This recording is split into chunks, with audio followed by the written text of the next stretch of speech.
বিসমিল্লাহির রহমানির রহিম। আলহামদুলিল্লাহ, মহান আল্লাহ তাআলার দরবারে লাখো কোটি শুকরিয়া যে মহান রব্বুল আলামিন আল্লাহ তাআলার যে ঐশী গ্রন্থ আর কোরআন শিখার জন্য আল্লাহ তাআলা আমাদেরকে তৌফিক দান করেছেন এবং আমাদেরকে বিভিন্ন জায়গা থেকে আল্লাহ তাআলা আমাদেরকে একসাথে কোরআন মাজিদ শিখার জন্য একটা সুন্দর ব্যবস্থা আল্লাহ তাআলা আমাদেরকে করে দিয়েছেন। আল্লাহ তাআলা আমরা এই মুহূর্তে আমরা হাসপাতালেও থাকতে পারতাম, এই মুহূর্তের মধ্যে অন্য অন্য কাজের মধ্যে আমরা ব্যস্ত থাকতে পারতাম, কিন্তু আল্লাহ তাআলার কোরআন শিখার জন্য আল্লাহ তাআলা আমাদেরকে একসাথ করে দিয়েছেন। এর জন্য অন্তঃস্থল থেকে বলি আলহামদুলিল্লাহ। তো আমাদের আজকের পড়ার মাধ্যমে আমাদের এসো তাজবির শিখির যে তাজবিদের যে 40তম বেসের নিয়ম কানুনের যেই পড়া, হ্যাঁ, তো এটা আজকে আমরা এটা থেকে বিদায় নিব। তো আমরা আজকে আমি গুন্নার বিষয়টাকে 3টা ভাগে ভাগ করছিলাম। তো 2টা ভাগ আমরা পড়ছি আর বাকি একটা ভাগ আমাদের সামনে বাকি আছে। তো এটা মনে রাখার জন্য সহজ একটা সূরত, সেটা বলতেছি, খুব মনোযোগ দিয়ে আমরা শুনি। এটা হলো মিম সাকিন। মিমের উপরে জজম থাকলে এটাকে বলা হয় মিম সাকিন। হ্যাঁ, সাকিন আর জজম একই, ঠিক আছে?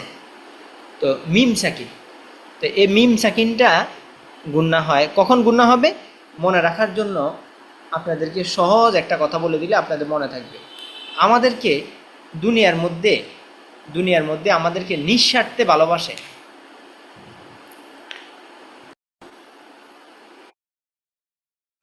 তাহলে আমাদেরকে দুনিয়ার মধ্যে নিঃস্বার্থে আমাদেরকে ভালোবাসে হলো আমাদের মা বাবা। তাহলে এই 2টা জিনিস আমরা মনে রাখতে পারবো না? হ্যাঁ, মা বাবা। তো মিম মা লিখতে মিম আর বাবা লিখতে বা।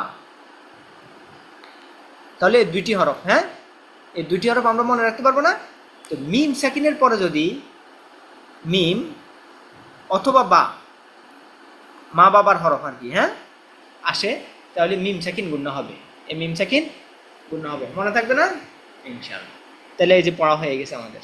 তো মিম সাকিনের পরে যদি বা অথবা মিম আসে, অর্থাৎ মা বাবার যে হরফটা আছে সেগুলো যদি আসে, হ্যাঁ, তাহলে আমরা গুণনা করব, এই মিম সাকিনকে গুণনা করব। আর বাকি যদি অন্য কোনো হরফ আসে তাহলে আমরা গুণনা করব না, ঠিক আছে? তো মিম সাকিনের পরে যদি মিম আসে এটাকে বলা হয় মিম সাকিনের ইদেগাম বলে, আর বা আসলে এটাকে বলা হয় মিম সাকিনের ইকফা। হ্যাঁ, আর যদি এগুলা ব্যতীত অন্য হরফ আসে তাহলে কি করতে হয়? স্পষ্ট করে পড়তে হয়, ইজহার করে পড়তে হয়। এই জন্য ওইগুলাকে বলা হয় কি? মিম সাকিনের ইজহার বলা হয় আর কি। হ্যাঁ, তো সহজ কথা আমরা মনে রাখবো, মিম সাকিনের পরে যদি বা অথবা মিম আসে তখন আমরা গুণনা করব, আর বাকি অন্য হরফ আসলে আমরা গুণনা করব না। তো উদাহরণ দেই, মিম সাকিনের ইকফার উদাহরণ। মিম সাকিনের পরে বা আসলে যে গুণনা করে পড়তে হয়, যেমন বিইযনিল্লাহি, গুণনা হবে। পরে মিম সাকিনের পরে কি আসছে? বা আসছে, বাবা বা। বিইযনিল্লাহি, বিইযনিল্লাহি কালবুহুম বাসিতুন ফাবাশশিরহুম বিআযাবিন ইন্না রাব্বাহুম।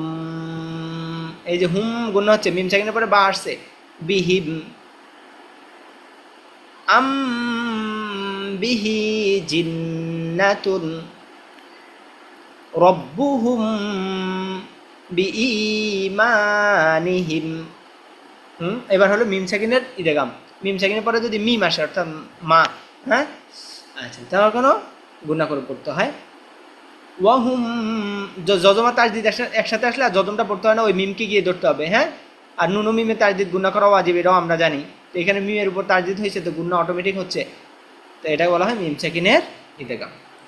ওয়াহুম মুহতাদুনা আলাইহিম মুসদাতুন, আলাইহিম মুসদাতুন, আলাইহিম masjidan, alaihim masjidan, lahum maw'idatun, lahum maw'idatun, lahum ma kanu লাহুম মা কানু ইন্নাহুম মাবউসুনা।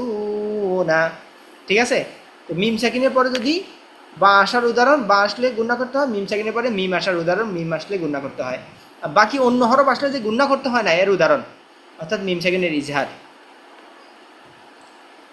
লাম ইয়ালিদ, লাম এই যে মিম সাকিনের পরে বা মিম আসে না এই জন্য গুণা করি, লাম ইয়ালিদ। লাকুম দীনুকুম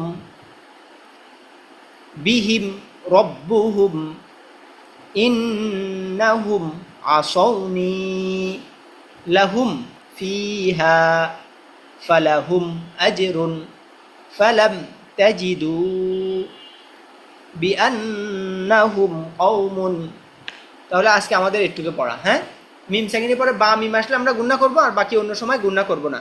ঠিক আছে, তো আজকের পড়াটা একেবারেই সহজ। তো আমরা এটা ইনশাআল্লাহ ভালো করে পড়ে আসব। আল্লাহ তাআলা আমাদেরকে কবুল করুন এবং ভালো করে আমাদেরকে তাজবিদের হুকুক আদায় করে পড়ার তৌফিক দান করুক।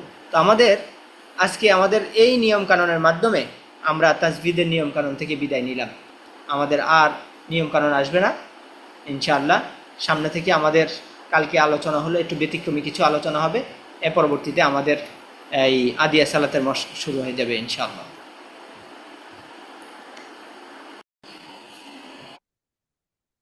আচ্ছা, তাহলে আপনাদেরকে সহজ পদ্ধতিটা বলে দিই। আমরা তাহলে গুন্নার তিনটা প্রকার পেলাম। গুন্নার প্রকার মোট কটা পেলাম? তিনটা। এক, তিনটা। কেউ কথা বলবো না আমরা, কারণ রেকর্ড হচ্ছে তো, সবাই মিউট থাকি। হ্যাঁ, এক, নুন আর মিম, এই দুইটা হরফে যদি তাসদিদ হয়, হরকতের বামে নুন ও মিমে তাসদিদ গুন্না করা ওয়াজিব। মনে রাখবেন, নুন ও মিমে তাসদিদ হইছেই গুন্না, হইলেই গুন্না। এবার দুই, দ্বিতীয় নম্বর হলো নুন সাকিন আর হলো তানজিন, দুই জবর দুই জের দুই পেশ। তো নুন সাকিন এবং তানভিনের পরে যদি 8টি হরফ থাকে, হামজাহা আইনহা গইনখ রলাম, এই 8টি হরফ যদি থাকে তাহলে গুন্না করব না। হ্যাঁ, 8টি হরফ থাকলে গুন্না করব না, আর বাকি সব সময় কি করব আমরা? নুন সাকিন এবং তানভিনকে কি করব? গুন্না করব। নুন সাকিন এবং তানভিন আসলেই আমার দেখতে হবে সামনে এই 8 হরফ আছে কিনা। যখন এই 8 হরফ থাকবে তখন আমি এই নুন সাকিন এবং তানভিনকে গুন্না করব না, বাকি সব সময় আমার নুন সাকিন এবং তানভিনকে কি করতে হবে? গুন্না করতে হবে, যদি এগুলা শব্দের মাঝে আসে। হ্যাঁ, এবার হলো 3 নম্বর। তৃতীয় নম্বর প্রকার হলো মিম সাকিন, শুধুমাত্র মিম সাকিন। মিম সাকিনের পরে যদি বা অথবা আরেকটা মিম, এই দুইটা হরফ আসে তখন এই মিম সাকিনকে গুণা করব। তাহলে এখানে আমাদের নুন ও মিমে তাসদিদ, তখন গুণা করব ওয়াজিব। আর নুন সাকিন এবং তানবিনের পর ওই 8 হরফ না আসলে নুন সাকিন এবং তানবিনকে গুণা করব। আর মিম সাকিনকে গুণা করব কখন? মিম সাকিনের পরে যদি বা অথবা মিম। তো মিম সাকিনের পরে সহজভাবে মনে রাখবো আমরা মা বাবা। মিম সাকিনের পরে যদি মা বাবা, বাতে বাবা, মাতে মিমতে মা, হ্যাঁ, এই দুইটা হরফ থাকলে মিম সাকিনকে গুণা করব। মিম সাকিন, মিমের উপরে যজম। তো আপনার প্যাচ লাগছে হয়তো এই যে নুন সাকিন আর হলো মিম সাকিনে প্যাচ লাগছে হয়তো। ঠিক আছে, আচ্ছা, আশা কথা তাহলে এই তিনটা প্রকার আমরা ভালো করে বুঝলেই আমাদের জন্য সহজ। এই গুন্নার এই তিনটা প্রকার ব্যতীত আর কোনো প্রকার নাই, এই গুন্না এগুলাই হয়, আর কোনো গুন্না